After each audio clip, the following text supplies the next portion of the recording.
Alas 12 na po ng tanghali at 1 Balita Pilipinas na.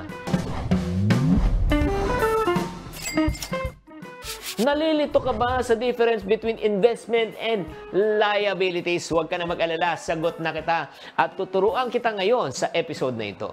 Hi there, this is Shane Kitan, your pambansang wealth coach. Okay, marami po sa atin ang medyo minsan na naguguluhan tayo. Ano ba talagang investment and liabilities? Ngayon ito po, bibigyan ko po kayo ng perspektibo.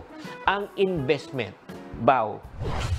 ito po ang pagpapalagay ng pera sa isang bagay na inaasahan mo na ito ay kikita sa hinaharap. Yes, kikita po siya. Ang investment po ay maraming ang klaseng anyo, katulad po ng real estate. Di ba, pag naghulog kayo ng pera dyan, pagdating ng panahon, tataas ang presyo ng inyong bahay at lupa.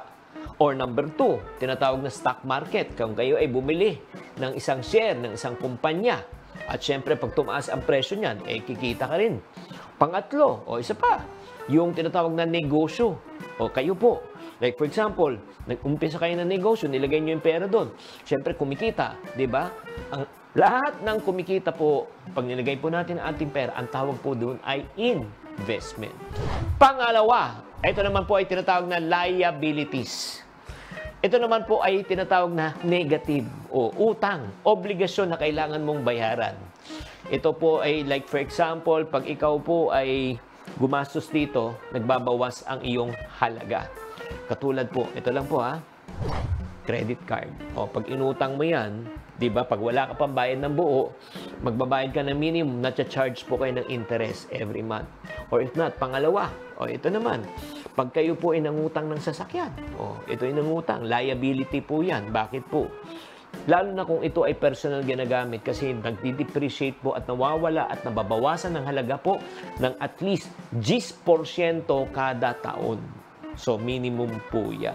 So, kung makikita nyo po, napakasimple lang po ng investment and liability. Investment, kikita. Liability, nalulugi. Investment, positive. Ang liability po, negative. Kaya nga, kailangan po natin malaman, ang investment, ang goal ng investment ay para palaguin ang iyong kita. Kaya alamin nyo rin po anong investment potential na pwede magdagdag ng iyong value.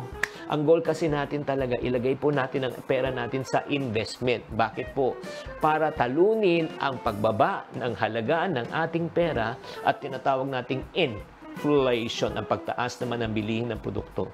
Kaya nga, tatandaan din, bago tayo pumasok sa any form of investment, wag po kayong papasok pag hindi nyo alam. Pag kayo pumasok sa isang bagay na hindi nyo alam, imbis na kayo ikumita, baka kayo pa ay ma-scam. Sana naman nakatulong tong episode na ito na alam nyo na anong difference ng investment versus liability. Tatandaan, tamang karunungan, tamang disiplina po ang susi sa pagyaman.